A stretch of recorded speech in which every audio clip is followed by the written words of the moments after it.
بسم الله الرحمن الرحيم. الحمد لله رب العالمين، نحمده ونستعينه ونستهديه ونستغفره، ونعوذ بالله من شرور أنفسنا ومن سيئات أعمالنا. من يهده الله فلا مضل له، ومن يضلله فلا هادي له. أشهد أن لا إله إلا الله وحده لا شريك له، وأشهد أن محمدا عبده ورسوله. اللهم صل وسلم على نبينا محمد وعلى آله وصحبه ومن تبعهم بإحسان إلى يوم الدين. أما بعد، فإن أصدق الحديث كتاب الله، وخير الهدي هدي محمد صلى الله عليه وسلم، وشر الأمور محدثاتها، وكل محدثة بدعة، وكل بدعة ضلالة، وكل ضلالة في النار. أجرني الله وإياكم من البدع ومن الضلالات ومن النار. آمين اللهم آمين. Alhamdulillah, kita bersyukur pada Allah Subhanahu Wa Taala. Kita diberi lagi kesihatan untuk sama-sama menghadiri majlis kita, majlis Zoom, majlis perkongsian hadis Bulughul Maram di platform Zoom. Okey. Jadi untuk tidak melengahkan masa, kita terus pada hadis kita lah. Terlebih dahulu kita merajaah sikit apa yang kita ambil pada minggu lepas. Hadis kita pada minggu lepas berkaitan dengan saf sembahyang. Kata Nabi Muhammad SAW, saf yang terbaik bagi orang lelaki adalah saf yang pertama, dan saf yang terburuk bagi mereka adalah yang terhujung terakhir. Sebaliknya bagi perempuan, saf yang terbaik bagi mereka adalah saf yang paling hujung, dan saf yang pertama adalah saf yang paling hujung yang terbaik, dan saf yang pertama adalah yang paling buruk bagi perempuan kerana dekatnya kedudukan mereka dengan orang lelaki yang boleh jadi menimbulkan fitnah pada kedua-dua jantina. Jadi itu adalah hikmah Allah Subhanahu Wa Taala dalam menjadikan saf lelaki yang paling hujung adalah yang terburuk, dan yang paling awal bagi perempuan adalah yang terburuk, kerana boleh menimbulkan fitnah. Percampuran antara lelaki dan perempuan boleh menimbulkan fitnah. Agama Islam amat tidak mensyariatkan dua jantina ni bercampur walaupun di tempat ibadah. Jadi kita fikirlah di tempat-tempat lain lagilah tidak disyariatkan oleh agama Islam. Kita pelik jika ustaz dan sebagainya menganggap perkara ini perkara yang biasa. Ia bukan perkara yang biasa. Lepas tu satu lagi, sebelum kita pergi kepada hadis hari ini, ialah kita tak sentuh minggu lepas, ia berkaitan dengan perkara yang pernah ditanya oleh akak-akak sebelum ni, adakah perempuan itu disunatkan untuk solat jemaah juga. Makanya dalam hadis yang minggu lepas tu terjawab dah soalan tu kan. Sebab Nabi sebut sendiri saf-saf perempuan, memberi makna Islam mengiktiraf orang perempuan solat berjemaah. Tiada lagi isu ataupun isu yang mengatakan orang perempuan tidak berjemaah solat seorang-seorang. Tidak ada, kerana jelas-jelas dalam hadis Nabi sebut saf perempuan. Maknanya pensyariatan solat jemaah juga untuk perempuan, bukan sahaja lelaki. Bahkan di masjid lah tu hadis tersebut jelas kan. Jadi kita share skrin untuk pelajaran hari ini. Kita sambung hadis kita. Hari ini tengok hadis apa. Okey, ini hadis kita hari ini. Ada versi Arabnya, hadis yang bernombor. Ni hadis minggu lepas 405. Hadis minggu ni insya-Allah daripada Ibn Abbas, hadis nombor 406. Bagi versi English pula, hadis yang ni 440 ni minggu lepas. 441 daripada Ibn Abbas radhiyallahu taala anhuma. Hadis kita hari ini insya-Allah. Jom kita sambung hadis yang bernombor 406 dalam versi Arabnya. Wa an Ibni Abbas radhiyallahu taala anhuma qala, daripada Ibn Abbas radhiyallahu taala anhuma qala. Kat sini anhuma kerana Abbas dan ayahnya, Ibn Abbas iaitu Abdullah bin Abbas, dan ayahnya iaitu Abbas, Abbas bin Abdul Muttalib. Kedua-duanya masuk Islam. Kedua-duanya Islam. Jadi semoga Allah radhiyallahu ni redha ke atas kedua-duanya. Huma tu kedua-dua tu maksudnya. Qala, Ibn Abbas berkata. Ibn Abbas ni terkenal lah, semua orang kenalkan dia siapa? Dia adalah sepupu Nabi Muhammad sallallahu alaihi wasallam. Betul lah, sepupu Nabi Muhammad sallallahu alaihi wasallam. Kerana Abbas ni pak saudara Nabi. Kan? Abbas pak saudara Nabi. Kemudian dia anak kepada Abbas, memberi makna dia sepupu Nabi Muhammad sallallahu alaihi wasallam, dan dia ni antara sahabat yang masih muda apabila Nabi wafat. Ibn Abbas umurnya belasan tahun dan banyak hadis-hadis yang kita dapati apabila Nabi bersama Ibn Abbas, dia suka tunggang Ibn Abbas menunggang di belakang dia atas satu unta. Jadi Nabi selalu memanggil Ibn Abbas dengan perkataan menggunakan panggilan ya ghulam, wahai budak, kerana Ibn Abbas masa itu masih kecil. Jadi hadis yang kita nak baca sekarang ni berlaku ketika mana Nabi Muhammad sallallahu alaihi wasallam berada di rumah salah seorang daripada isteri dia. Uh, Berada di rumah salah seorang isteri dia, Nabi bermalam di rumah salah seorang isteri dia, yang mana salah seorang daripada isteri dia ini merupakan mak saudara kepada Ibnu Abbas. Jadi Ibnu Abbas mengambil peluang ini kerana ini mak saudara dia ini isteri Nabi. Jadi dia ambil peluang untuk belajar sesuatu dengan Nabi dengan cara tidur di rumah mak saudara dia. Sebab dia dengan mak saudara dia mahram. Kan? Jadi tidak ada masalah jika Ibn Abbas untuk ingin untuk tidur di rumah mak saudara dia, kerana mak saudara dengan anak saudara adalah mahram. Siapakah dia isteri Nabi tersebut? Mak saudara Ibn Abbas ni nama dia Maimunah. Okey, Maimunah bintu Al-Harith. Maimunah bintu Al-Harith, isteri Nabi Muhammad sallallahu alaihi wasallam, yang juga merupakan mak saudara kepada Ibnu Abbas. Jadi kerana itulah kita tengok Ibnu Abbas kadang-kadang dia meroyakkan hadis, dia berada di rumah Nabi dan sebagainya. Inilah sebab dia.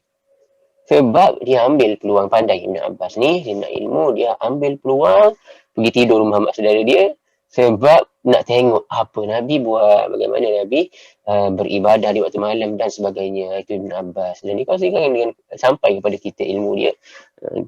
Dia ni banyak antara sahabat yang banyak ilmu. Okey, kerana kesungguhan dia lah tu, kerana kesungguhan dia. Dan dia menghafal dan sebagainya. Sampai ke orang tanya kenapa dia boleh banyak sangat ilmu Ibn Abbas ni. Dia digelar sebagai Hibrul Ummah kan. Alim ummah. Alim ummah ini siapa? Ibn Abbas. Kenapa? Ditanya soalan kepada dia dan dia kata 3 perkara yang dia lakukan. 3 perkara dia lakukan untuk sampai ke tahap tersebut, mendapat gelaran tersebut.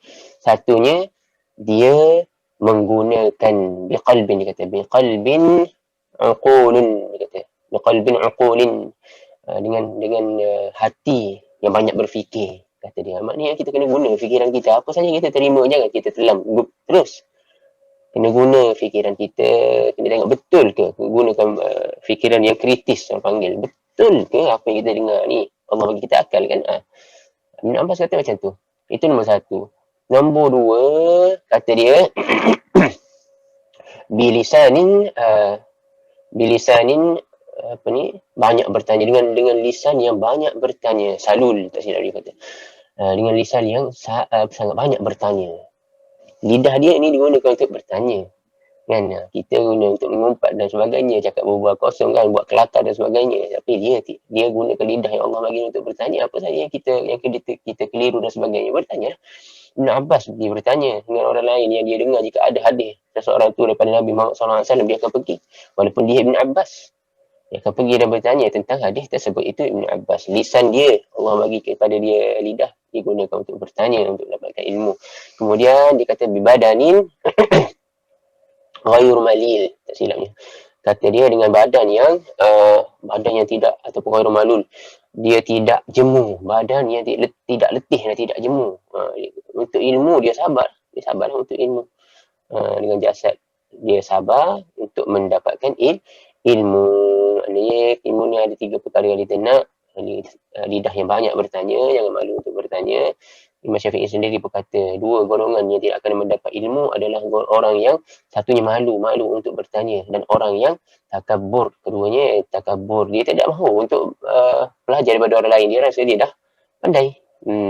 Tidak mahu menunduk untuk mengambil pengajaran ataupun ilmu pelajaran daripada orang lain. Jadi lidah kita ni kena bertanya, badan kita kena tahanlah sikit, dan akal kita kena berfikir, baru kita dapat ilmu. Bukan boleh main hafal saja kan. Ulama kita anggap ulama, kadang-kadang kita yang anggap dia ustaz kadang-kadang tu kan. Kita terus dengar saja daripada dia, okey, bawa, tak nak menggunakan akal, tidak boleh lah macam tu. Mudahlah kita kena tipu kalau macam tu. Okey, itu pengenalan daripada Ibn Abbas lah. Dan pengenalan kenapa hadis ini timbul. Ini timbul kerana dia tidur di rumah Maimunah bintul Harith yang merupakan mak saudara dia dan juga isteri Nabi Muhammad sallallahu alaihi wasallam. Dia ambil peluang tu untuk tidur di rumah ketika mana Nabi di rumah mak saudara dia, ketika mana Nabi Muhammad sallallahu alaihi wasallam bermalam di rumah Maimunah bintul Harith. Jadi Ibn Abbas berkata, qala sallaitu ma'a Rasulillah sallallahu alaihi wasallam. Aku telah sembahyang bersama Rasulullah sallallahu alaihi wasallam dzata lailatin, di suatu malam. Faqumtu an yasari. Maka aku telah berdiri di sebelah kiri Nabi Muhammad sallallahu alaihi wasallam. Maknanya apa ni? Maknanya Nabi Muhammad sallallahu alaihi wasallam pada dalam hadis ni Ibn Abbas kata dia sebenarnya Nabi nak bangun untuk qiyamul lail. Masa ni semua tengah tidur. Nabi tengok Ibn Abbas pun tengah tidur. Ibn Abbas sebenarnya dia tunggu nak tengok Nabi buat apa kan, dan dia nak tahu, nak belajar dan nak ikut. Tapi Nabi nampak dia tengah tidur lah. Nabi tak tahu ilmu ghaib kecuali apa yang Allah Subhanahu Wa Taala bagi tahu pada dia. Nabi tengok Ibn Abbas tengah tidur. Jadi Nabi bangun, Nabi ambil air sembahyang dan Nabi solat, mulakan sembahyang dia tanpa mengetahui Ibn Abbas dia akan masuk. Ibn Abbas bila nampak Nabi tengah solat kan, dia berkata dia bangun dan dia kumtu an yasari. Dia pun ambil kedudukan di sebelah kiri Nabi. Maknanya dia nak mengikut solat Nabi, nak menjadi makmum, tapi dia berada di sebelah kiri Nabi. Dia masa tu di budak kan, sebelah kiri Nabi. Fa'akhadha, kata Ibn Abbas, fa'akhadha Rasulullah sallallahu alaihi wasallam bi ra'si min wara'i. Maka Nabi Muhammad sallallahu alaihi wasallam, kata Ibn Abbas, mengambil bi ra'si, dengan kepala dia. Nabi pegang kepala dia. Ibn Abbas kecil. Nabi pegang kepala Ibn Abbas min wara'i, daripada belakang Ibn Abbas. Faja'alani an yaminihi. Nabi ambil kepala Ibn Abbas daripada belakangnya. Nabi pun bawa ke sebelah kanan. Nabi bawa Ibn Abbas tu daripada belakang dia ke sebelah kanan. Faja'alani an yaminihi, muttafaqun alaih. Hadis ini dalam Bukhari dan Muslim dalam lafaz yang sama. Hadis sahih lah. Maknanya Ibn Abbas kata Nabi ubah kedudukan dia. Apabila dia masuk pada kedudukan sebelah kiri, Nabi pegang kepala dia dan Nabi ubah. Nabi letak dia ke sebelah kanan. Jadi hadis ni jelas mengajar kita bahawa sebenarnya seorang makmum itu banyak hadis ni, banyak pengajaran daripada hadis ni kita boleh ambil. Antara yang jelas sekali, yang jelas sekali ni ialah bagi seorang makmum, jika dia seorang dan dia hendak mengikut imam, dia hendaklah berada di kedudukan kiri ke kanan. Kalau ikutkan hadis ni, kedudukan kanan lah, kedudukan kanan. Sebab Ibn Abbas duduk sebelah kiri, kemudian Nabi ubah, Nabi letak ke kanan, menunjukkan seseorang jika dia masuk untuk berimam dengan keadaan dia seorang, dia perlu berada di sebelah mana imam? Sebelah kanan imam. Bab hukum tu adakah sunat ke, adakah wajib tu, itu kita akan bincang nanti. Bagaimana pandangan ulama tentang perkara itu? Adakah dia sunat ke ataupun memang wajib kena duduk di sebelah kanan, ataupun boleh ke, macam mana ke? Okey, apa lagi kita boleh ambil daripada hadis ni? Okey, satu lagi diceritakan juga dalam kisah hadis ni, Ibn Abbas menceritakan juga di tempat yang lain, iaitu Nabi Muhammad SAW membaca 10 ayat terakhir daripada surah Ali Imran. Dia kata sebelum lupa, 10 ayat terakhir daripada surah Ali Imran Nabi baca ketika solat bersama Ibn Abbas ni. Dan itu kita boleh amalkan lah kalau kita bangun qiyamul lail, kita hafal 10 surah, 10 ayat yang terakhir daripada surah Ali Imran tu. Inna fi khalqis samawati wal ard wa ikhtilafil laili wan nahar tu baca, boleh amalkan. Kerana Nabi Muhammad SAW membaca ayat tersebut, amalkan dan tadabbur maknanya. Okey. Jadi di sini satu lagi kita boleh ambil juga daripada hadis ni, iaitu keadaan seseorang yang sembahyang pada mulanya, memulakan sembahyang dia itu dengan apa? Dengan niat untuk solat sendiri, bersendirian. Kemudian di tengah-tengah sembahyang tu dia mengubah niatnya sebagai imam. Berlaku ke tak dalam hadis ni? Berlaku dalam hadis Ibn Abbas dan Nabi Muhammad sallallahu alaihi wasallam, kerana Nabi Muhammad sallallahu alaihi wasallam tidak mengetahui yang Ibn Abbas akan menurutnya, maka Nabi apabila memulakan sembahyangnya, Nabi memulakan dengan niat sembahyang seorang. Tetapi apabila Ibn Abbas masuk, adakah Nabi larang Ibn Abbas Nabi buat macam ni? Nabi kat tangan ataupun buat macam ni? Tidak kan? Tak nampak jari. Macam diajar oleh sesetengah orang kan. Ni tak ada pun yang diajar tu. Kat tangan kata tidak dan sebagainya. Bahkan ini hadis yang jelas menyatakan bolehnya diiktirafnya seseorang itu menjadi imam di tengah sembahyang walaupun dia tidak memulakan sembahyangnya dalam keadaan sebagai imam. Jelas hadis Nabi Muhammad SAW ni, Nabi sembahyang seorang kemudian Ibn Abbas masuk menjadi makmum. Nah, ini jelas. Boleh menjadi makmum, boleh menjadi imam walaupun kita mulakan sembahyang kita itu secara bersendirian, kerana Nabi dia mengiktiraf. Bagaimana kita Nabi mengiktiraf? Sebab Nabi tak larang Ibn Abbas. Ibn Abbas masuk, kemudian Nabi tak larang, bahkan Nabi akui, Nabi ambil Ibn Abbas. Okey, semua dah okey, seolah-olahnya semua dah okey, kecuali tempat kamu saja Ibn Abbas yang perlu diperbaiki, iaitu daripada kiri duduk di kanan, pindah ke kanan. Bila pindah ke kanan, dah boleh solat macam biasa. Tidaklah kata batal adalah solat kerana mulakan dengan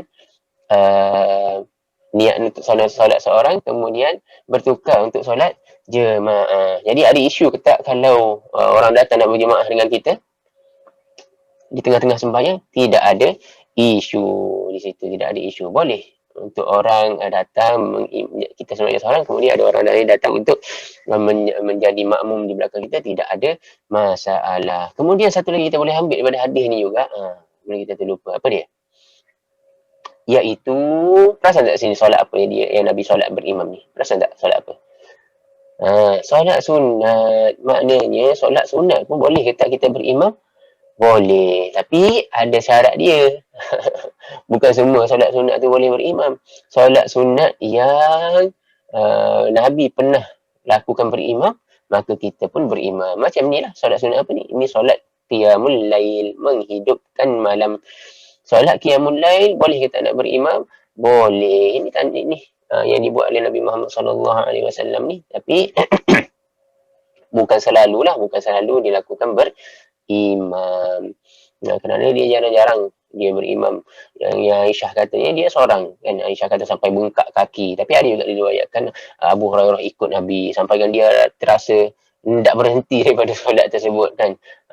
Ada juga 2-3 orang ikut Nabi, sahabat-sahabat Nabi ikut Nabi, dan ada Aisyah meriwayatkan Nabi solat seorang sampai bengkak kaki baginda Nabi Muhammad sallallahu alaihi wasallam. Jadi nak berimam boleh, jarang-jarang nak seorang pun boleh. Itulah yang asalnya, sebab solat sunat ni asalnya seorang sehinggalah ada dalil untuk dilakukan berjemaah. Jadi kita boleh tengoklah solat qiyamul lail tu, kenapa kita di bulan Ramadan kita pergi ke masjid dan melakukan solat qiyamul lail beramai-ramai, iaitu dikenali dengan solat tarawih. Kenapa? Kerana telah dilakukan oleh Nabi pada 4 malam pertama, kemudian telah dilakukan oleh Abu Bakar pada zaman Abu Bakar, dan Umar juga pada zaman Umar. Mereka semua mengadakannya secara jemaah. Okey, terputus sekejap di zaman Nabi, kemudian disambung balik sunnah yang terputus itu. Makanya solat tarawih ni sebenarnya adalah bukan bid'ah dah secara berjamaah tu. Kan ada golongan-golongan tertentu mengatakan ia bid'ah kerana Nabi tak buat, kemudian kita pergi buat. Tidak bid'ah kerana Nabi mulakan dengan jemaah, tetapi Nabi tinggalkan selepas tu kerana ada sebab. Dan bila sebab tu hilang, sahabat Nabi pun mengembalikan sunnah yang telah ditinggalkan kerana ada sebab tadi. Kan, bila dah hilang sebab dia, mereka kembalikan baliklah sunnah Nabi, menghidupkan balik sunnah Nabi yang telah ditinggalkan tersebut. Okey. Jadi kita kena tengok pada tajuk kita ni pula, iaitu ada lagi tak benda yang boleh extract daripada hadis ni selain daripada yang dinyatakan tadi? Ada siapa-siapa nak participate? Okey, kalau tak ada, kita teruskan syarahan dia. Jadi di sini juga kita tengok apa yang berlaku dalam hadis ialah pergerakan. Berlaku pergerakan tak pada dalam hadis ni? Berlaku pergerakan, iaitu pergerakan Nabi. Pertama sekali pergerakan Nabi. Kita kalau bagi kita solat ni kena diam kan? Ni bergerak, betul tak? Tapi Nabi bergerak ke tak tu? Bergerak. Nabi bergerak, dia ambil Ibn Abbas dengan tangan dia letak dari kiri ke sebelah ke kanan. Dan Ibn Abbas sendiri bergerak ke tak? Kalau dah dari kiri ke kanan, confirm lah bergerak kan? Tapi tak batal tu. Ke batal solat ni? Tak batal.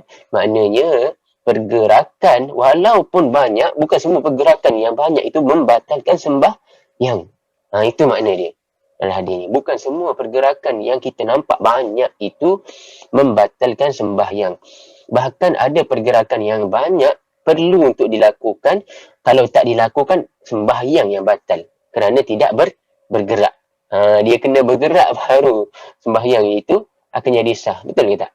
Betul, ada contoh-contohnya. Jadi ulama mengklasifikasikan pergerakan dalam solat ni tak boleh kita nak generalize. Semua pergerakan membatalkan solat kalau banyak. Tak boleh macam tu. Ada pergerakan yang banyak tetapi tidak membatalkan solat. Dan ada juga pergerakan yang banyak bahkan wajib dilakukan. Okey, kita tengok contoh. Jadi ulama klasifikasikan pergerakan ini kepada 5 hukum. Pergerakan boleh jadi 5 hukum. Mengikut hukum-hukum fiqh itulah kita pelajar, kita tahulah yang kita sedia maklumlah sebelum ni, iaitu ada yang wajib, ada yang haram, ada yang makruh, ada yang sunat dan ada yang harus. Kita panggil harus, Arab panggil mubah, boleh. Kita panggil harus kan. Harus ni bahaya juga, ada orang faham harus ni maknanya wajib. Harus dilakukan. Bukan wajib kita maksudkan dengan harus ini. Harus itu memberi makna mubah, iaitu boleh nak buat, boleh tak buat, tak ada masalah, tak ada orang suruh dan tak ada orang larang kalau kita nak buat, tidak ada masalah. Itu maksudnya. Jadi pergerakan terbahagi dalam solat terbahagi kepada 5 hukum sebenarnya. Okey, 5 hukum. Yang pertama kita kata pergerakan yang wajib tadi. Pergerakan dalam solat boleh jadi wajib. Contoh mana? Contoh apabila kita sembahyang, kita tengah sembahyang, tiba-tiba ada orang datang, kita tempat tu tempat yang baru bagi kita kan. Ada orang datang, dia kata, kamu solat kat sini, kiblat dia sebelah kanan kamu. Kita menghadap ke satu sudut. Tiba-tiba datang orang kata, kiblat yang sebenar sebelah kanan, bukan sebelah yang kamu ni. Jadi, apa kita buat? Kita teruskan solat kat sini, tak nak bergerak. Batal lah solat kita kalau tak nak bergerak. Kerana pergerakan itu adalah wajib. Kerana menghadap kiblat adalah wajib. Jadi, pergerakan ini wajib dilakukan. Itu satu. Untuk melaksanakan perkara yang wajib. Kalau kita tak buat yang wajib, maka batal lah sembahyang. Itu. Walaupun masa tu kena bergerak banyak ke apa ke, terpaksa kena bergerak dan tak batal solat kita kerana untuk kemaslahatan sembahyang. Ada juga pergerakan yang wajib kerana untuk mengelak perkara haram. Contoh macam kita pakai selendang, contohnya pakai selendang ke kopiah ke kan. Tengah-tengah duduk sembahyang tu nampak kat selendang kita ataupun kat kopiah kita, macam nampak kopiah. Ada orang lain kot cakap kat belakang. Nampak ada najis atas selendang tu. Masa tu kalau kita tak nak bergerak dan kita duduk kerah itu juga, batal lah sembahyang kita kerana kita membiarkan najis berada di atas badan kita. Kerana baju, kebersihan baju, taharah pada badan dan baju adalah syarat sahnya sembahyang. Jadi tak lakukan syarat, tidak cukup syarat, maka batal lah sembahyang kita. Jadi pergerakan itu wajib untuk menjadikan solat kita sah. Boleh bergerak pada waktu tersebut. Dan inilah pergerakan yang dipanggil pergerakan yang wajib. Bagaimana pergerakan yang sunat pula? Pergerakan yang sunat adalah untuk mendapatkan perkara yang sunat. Contoh macam Ibn Abbas dan Nabi Muhammad SAW tadi. Yang ni ulama kata, ulama berbeza pendapat, tapi yang rajihnya di sini pergerakan tu adalah pergerakan yang sunat. Kerana pendapat yang rajih ialah duduk di sebelah kanan imam adalah sunat, bukannya wajib. Ada yang kata wajib dan mereka ada dalil. Mereka kata kerana Nabi bergerak dalam sembahyang, sedangkan sembahyang tidak boleh bergerak, tetapi Nabi bergerak untuk melakukan perkara tersebut. Dan apa sahaja perkara yang melibatkan pergerakan dalam sembahyang, maka ia dikira perkara yang wajib. Kerana bergerak itu dilarang dalam sembahyang jika perkara yang dilarang itu dilakukan hanya untuk satu benda saja, iaitu untuk benda yang wajib. Tapi betul ke dalil tu? Kita tengok dalam, kita kena rangkumi semua. nampak macam betul kan.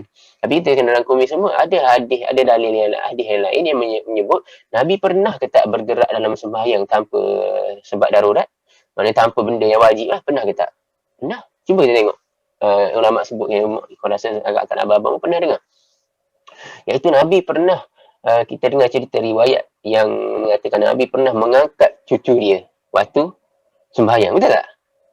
Mengangkat cucu kemudian letak balik apabila nak sujud dia letak, bila nak bangun dia angkat. Bukankah itu memerlukan pergerakan? Dan adakah wajib mengangkat budak? Kan? Adakah wajib?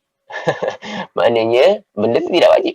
Memberi makna Nabi telah melakukan pergerakan walaupun ia pergerakan yang tidak wajib. Maknanya di sini ada pergerakan yang boleh dilakukan dalam solat walaupun, dan ia tidak memberi makna pergerakan yang telah Nabi lakukan dalam solat, dan ia tidak memberi makna pergerakan itu wajib. Jadi hadis dalil golongan pertama yang mengatakan wajib itu boleh disangkal lah, boleh disangkal. Sebab tu ulama kata yang rajihnya bukan wajib tetapi dia bergantung kepada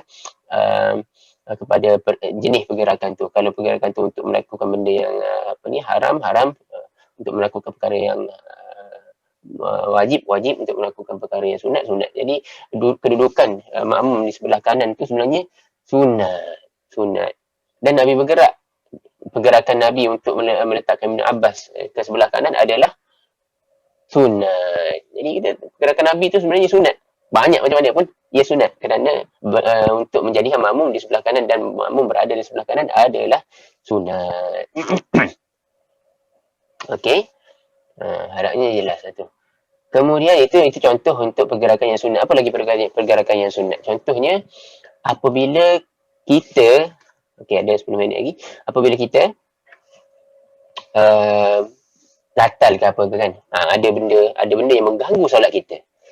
Ada benda yang mengganggu solat kita tapi ia tidak membatalkan solat kita. Bukan seperti najis tadi. Kalau najis tadi membatalkan wajib bergerak kan. Tapi dia ada benda yang mengganggu solat kita dan mengganggu kekhusyukan kita kalau kita terus biarkan. Contoh macam, siapa boleh bagi contoh? Tadi dah sebut gatal yang aku bagi. dah sebut contoh tadi. Gatal, iaitu kita gatal. Boleh tak kita nak garu? Sebab kalau kita tak garu, gatal kita kat kepala tu, dia akan mengganggu lah. Kan, dah panas, rasa gatal kat situ, dia akan menjadikan kita tidak khusyuk duk fikir tentang gatal. Jadi, bila kita garu, selesai, hilang dah kemudaratan tu. Kan? Ada sebab ada orang dia tengok benda di hadapan dia, contoh ada sesuatu di hadapan dia mengganggu, gambar ke apa kan, mengganggu dia boleh untuk bergerak dan ejah walaupun dia tengah dalam sembahyang, dia boleh bergerak dan ejah benda tu, letak ke tepi dahulu terus sambung sembahyang dia. Itu contoh kan. Ada lagi tak contoh yang lain? Contoh yang lain yang pergerakan sunat. Jadi kita dah tengok orang, kita kata, oi dia ni dalam sembahyang pun garu sana garu sini. Kalau garu tu tidak bersebab, lainlah hukum dia. Tapi kalau garu tu betul kerana gatal, tidak ada masalah. Bahkan ia sunat kerana dia boleh dia boleh menghilangkan mudarat yang sedang ada sekarang dan menjadikan kita khusyuk selepas tu. Jadi itulah kita kena ada ilmu yang mudah nak tengok. Ada orang dah kata kan, dia ni batal sembahyang, tak tahu ke, tak boleh bergerak 3 kali kan. Contoh, itu kita ada syarahan dia lagi. Jadi dah faham pergerakan yang sunat tadi kan. Pergerakan yang sunat apabila perkara yang kita lakukan itu sunat. Contoh yang lain iaitu pada zaman sekarang ni, telefon. Kita kadang-kadang bawa telefon kan. Jangan berlaku pada kita lah, kita perlu berhati-hati. Masuk ke dalam masjid, silent kita terus telefon. Mengganggu orang. Silentkan terus telefon. Mengganggu orang ni seboleh-bolehnya kita jauhkan daripada masjid. Kan? Sebab Nabi Muhammad SAW dia siap kata tak boleh datang ke masjid orang yang makan bawang tu. Sebab apa? Sebab mengganggu orang lah. Apatah lagi kita bawa telefon dan sebagainya, kemudian orang call mengganggu semua makmum. Kan? Kadang-kadang tu dia biarkan macam tu saja kan. Bunyi lagu macam-macam, lagu rock lah, lagu apalah. Bunyi. Kadang-kadang tu bukan lagu, dia kononnya nak baik letak doa kan. Kita sepatutnya dengar bacaan Quran, tiba-tiba keluar doa pula dah. Kan? Lepas tu dia sibuk salah pula, tak ada ilmu. Sebab salah pula, nak tutup ke tak nak tutup. Last sekali lama biar macam tu. Habis. Semua mengganggu orang. Di sini sunat memang kena bergerak buat mengganggu orang tu kan. Dia kena bergerak sama ada sunat ataupun wajib lah. Kalau dah sampai mengganggu orang ramai, kena wajib Wajib untuk dia gerak dan tutup telefon dia. Tapi janganlah pula lebih-lebih. Tengok pula siapa yang call nombor, siap save nombor apa sebagainya. Kan? Kena tutup cepat-cepat. Ini ialah ilmu. Kalau telefon berbunyi, jangan biar. Jangan kata sembahyang kita ni tak boleh bergerak dan sebagainya. Tidak, kena bergerak. Wajib bergerak. Tutup. Lebih baik lagi, masuk ke masjid tu jadikan amalan lah. Cek dulu telefon kita tu silent ke tak silent. Kan? Okey, tak ada soalan kat sini. Kalau sesama teruk boleh lap hidung dengan tisu? Boleh lah. Sesama teruk boleh lap, tak ada masalah. Tak membatalkan ni. Bahkan kena. Kalau meleleh-leleh semua ke atas sejadah sembahyang orang tu, orang lain pula kena, ni bahaya juga ni. Kan? Boleh. Ada benda yang bahaya, boleh kita bergerak. Contoh kita nampak jengking ke apa ke. Nabi kata kalau nampak yang tu, walaupun tengah sembahyang, bunuh yang tu dulu. Kemudian sambung balik. Nabi sendiri pun dia bergerak. Ikut, okey. Itu kita proceed ke hukum yang seterusnya. Hukum sekarang sunat dah, kan? Hukum seterusnya itu, yang makruh. Makruh samalah kalau kita buat benda yang makruh tanpa sebab, kan? Kita buat, makruh ni macam ni. Contoh, ulama-ulama kata bergerak 3 kali berturut-turut membatalkan. Yang makruh ni macam mana? Kalau kita buat sengaja laku yang batal, kan haram lah. Tapi kalau yang makruh ni, kita buat 2 kali tanpa sebab. Kalau ulama kata 3 kali, kan? Pergerakan 3 kali. Atau pergerakan yang banyak tanpa sebab. Pergerakan yang banyak ada sebab, ada darurat, boleh. Tapi kalau pergerakan yang banyak tanpa sebab, boleh membatalkan. Yang makruh ni, pergerakan yang tak sampai ke taraf tahap banyak itu, tetapi dia tidak bersebab. Kalau ulama menghadkan 3 pergerakan dikira sebagai banyak, dan kita nak ikut pandangan ulama tersebut, kita pun bergerak 2. Kita kata 2 tak batal, kan? 2 pergerakan tak batal. Dan kita tak ada sebab saja, sebab kita tahu macam konon kita berilmu tahu 2, kan? Kita sengaja buat makruh.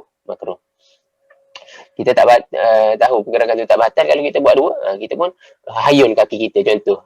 Sekali 2 kali hayun. Tak ada sebab. Itu makruh. Dan hukum satu lagi ialah hukum harus. Macam mana yang harus tu? Harus apabila kita melakukan perkara yang sedikit tetapi bersebab. Ataupun sedikit tapi tak ada tanpa sebab. Contoh macam ada orang datang kepada kita, dia nak masuk ke kereta, kawan-kawan kita lah ataupun keluarga kita nak masuk ke kereta, kunci ada dengan kita. Dia pun berbisik. Dia kata, nak kunci kereta tu. Boleh ke tak? Kan? Pelik sikit lah contohnya. Tapi boleh.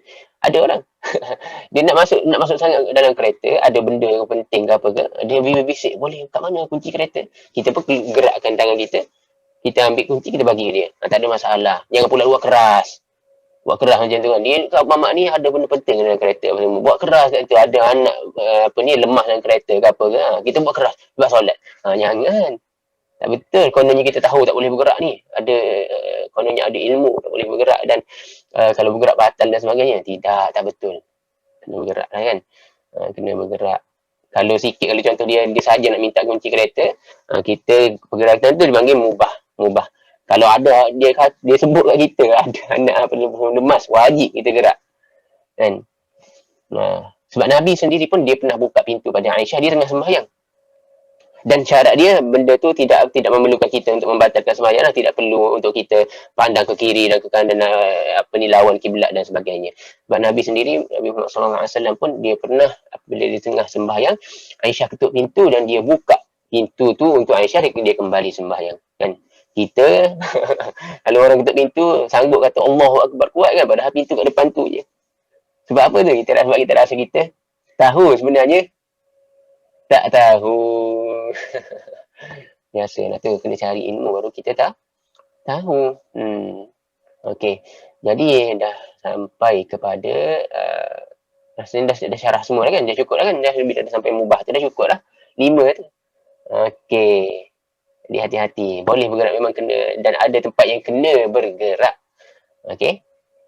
Jadi ada lagi 2 minit. Ada soalan ke? Sebab kita ada lagi nak syarah hadis ni, tapi rasa 2 minit tak cukup. Ada lagi nak syarah, tapi rasa dalam keadaan 2 minit tak cukup. Kita tutup dengan tadilah, dengan hukum bergerak dalam sembahyang itu yang boleh kita ambil daripada hadis Ibn Abbas ni. Dan dia bergerak kerana hajat. Nabi mengajar dia supaya duduk sebelah kanan kalau kamu nak berimam. Kalau kamu nak jadi makmum, duduk di sebelah kanan. Walaupun dia duduk sebelah kiri, jangan pula buat keras. Betulkan apa yang sunat, kita betulkan. Sebab tu, kalau kita tengok saf kosong di hadapan kita kan, kita boleh bergerak. Dan tak perlu nak kira 1, 2, 3. Kita dah ajar macam tu kan. Tak perlu nak kira 1, 2, 3. Kerana benda ni dilakukan kerana ada hajat. Wujudnya hajat. Pergerakan kita banyak pun, ia adalah sunat kan. Ingat tak Nabi pernah tangkap syaitan lagi. Nabi pernah tangkap jin. Waktu tu jin datang dengan Nabi nak bedal, nak kononnya nak bedal Nabi waktu Nabi tengah sembahyang kan. Nabi tangkap dia. Waktu tu Nabi sembahyang ke tak? Nabi tengah sembahyang dan Nabi kembali pada sembahyang tu, dia sambung balik, tak membatalkan solat dia. Baru 4 hukum. Wajib dah cakap, haram dah cakap, makruh dah cakap, sunat pun dah cakap tadi, dan harus dah cakap 5. Cukup lah. 5. Kan? Dah cukup dah 5 tu. Cukup dah 5. Okey. Nanti boleh tengok dalam rekod balik. Okey, jadi kita tutup dulu. Ada lagi? Okey, cukup 5. Okey. Alhamdulillah kita tutup majlis ni ke minggu hadapan insya-Allah. Subhanakallahumma wa bihamdika asyhadu an la ilaha illa anta nastaghfiruka wa natubu ilaik. Terima kasih kepada kakak semua dan bapa yang sudah hadir. Assalamualaikum warahmatullahi wabarakatuh.